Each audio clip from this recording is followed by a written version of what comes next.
I left home this weekend and I knew my life was never going to be the same. I wasn't wrong. The mastery stories being told have been unbelievable. And I know that I'll carry every word in my heart for as long as I can. I've been changed forever. So sharing these details that I'd been kept secret my whole life was completely liberating. I feel like the weight of the world was lifted off my shoulder, and then I can focus on moving forward and forgiving myself and allowing myself to be who I should be, rather than hiding in the hurt from my past. So I had this incredible opportunity to join a group called Mastery with Rod. There was a price tag with it, but it never even crossed my mind because I knew what the program would bring me. I found this program at a time when I needed support, and I looked at it as it was a lot cheaper than counseling, but I'm the one who's gaining so much more because I've learned so many things about myself that I didn't know. I've been reminded of the capabilities I have that I'd forgotten about. And I've grown to the person that I remember I used to be before a lot of life happened. I have learned that I'm amazing, I'm strong, I'm confident, I'm successful, I'm worthy. So I learned a long time ago, you can't change the people around you. You can only change yourself.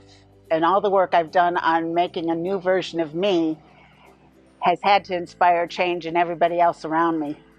So they can't help it but to be different, which was my plan in the first place. Life is too precious to waste on feeling badly. There's only a choice to change or put your big girl pants on and empower yourself and be a better person.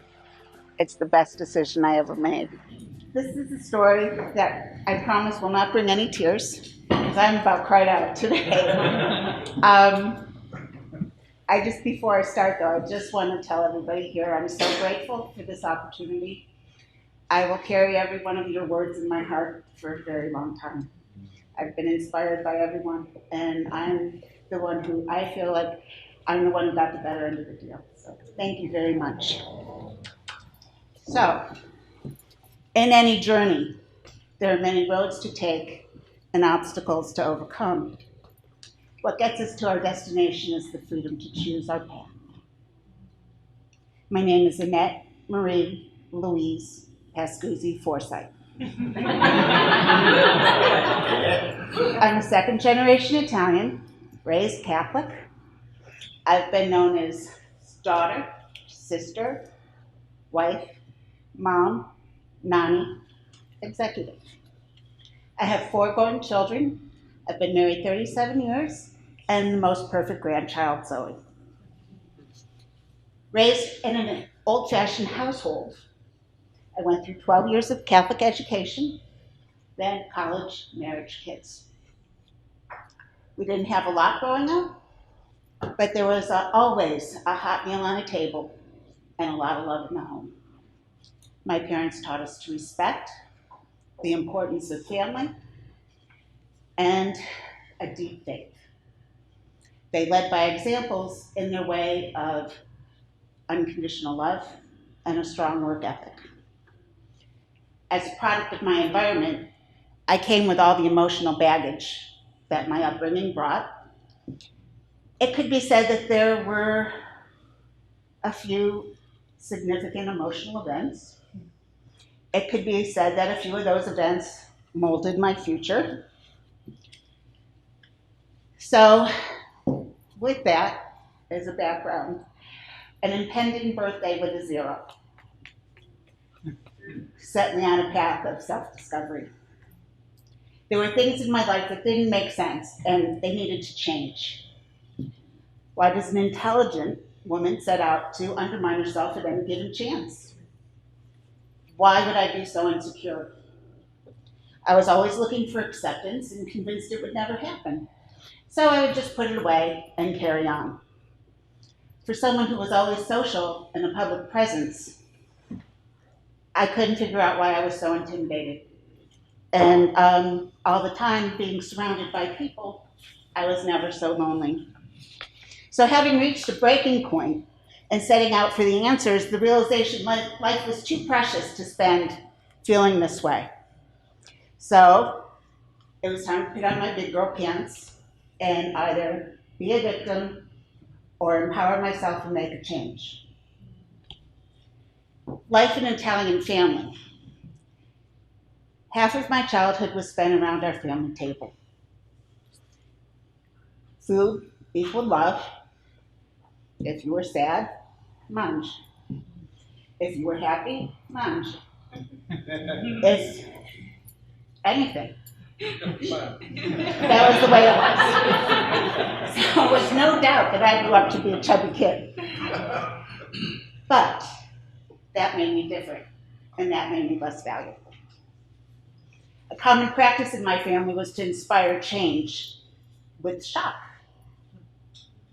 So they would usually say the most outrageous, hurtful things, but they didn't mean it in a bad way. It wasn't meant to be abusive. It was just their way. So as a young teen, my mom enlisted the help of her sister, my aunt, to put me on a diet. When her X-Lax diet didn't work and give her the results she wanted, she decided she had a better way. At which point she told me I was the embarrassment of the family, that nobody wanted to be seen with me because they were too ashamed of the way I looked. Now, on a side note, mind you, her son, who was 2 weeks younger than me, was a heroin addict. So, I got nothing.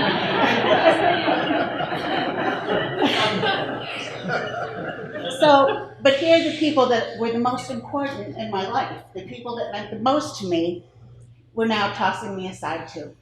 I was already ostracized at school. I was the fat girl. And now my own family was throwing me away. I was too ugly to love.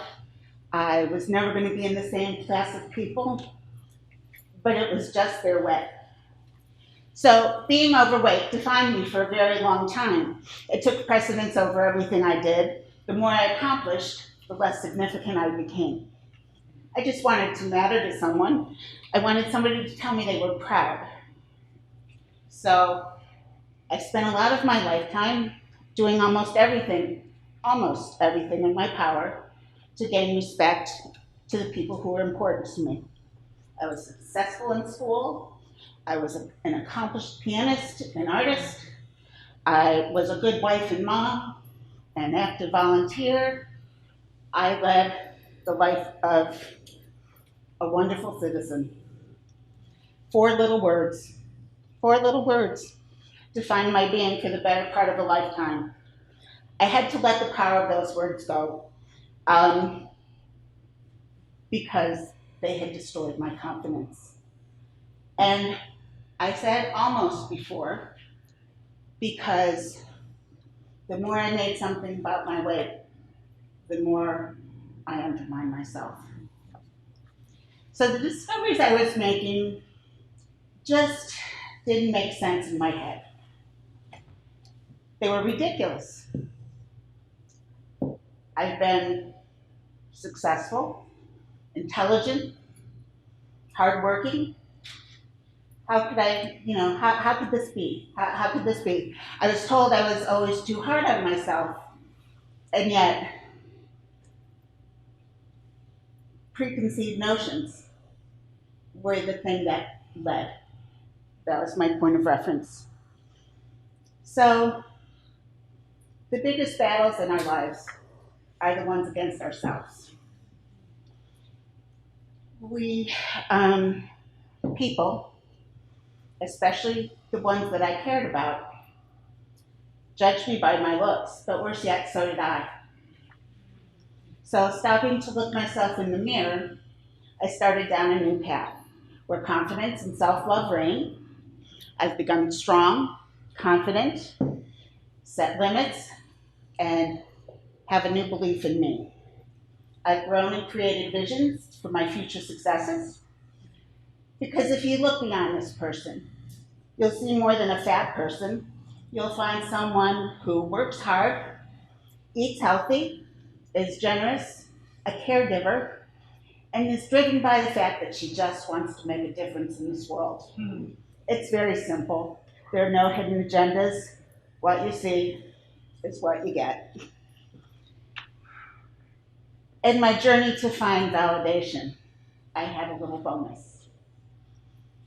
The last time I saw my father alive was Father's Day of 2016. I said goodbye to him. He hugged and kissed me and told me he loved me. But he took my hands in his face and he said, "I'm proud of you and everything you've done."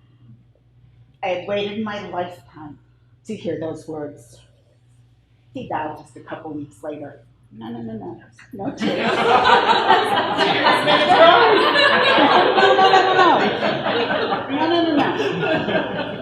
I am so much more than the sum of my parts. I'm worth everything it takes to make me the person that I want to be. I've given myself permission to grow at my pace, and every day I start with gratitude and I bask in my worthiness. And as I continue to grow, I'll never forget this journey. It'll never be forgotten, and it will be celebrated, because you have to experience your past to appreciate your future. Because after all, if it wasn't for that, I wouldn't be here and become the person that I am.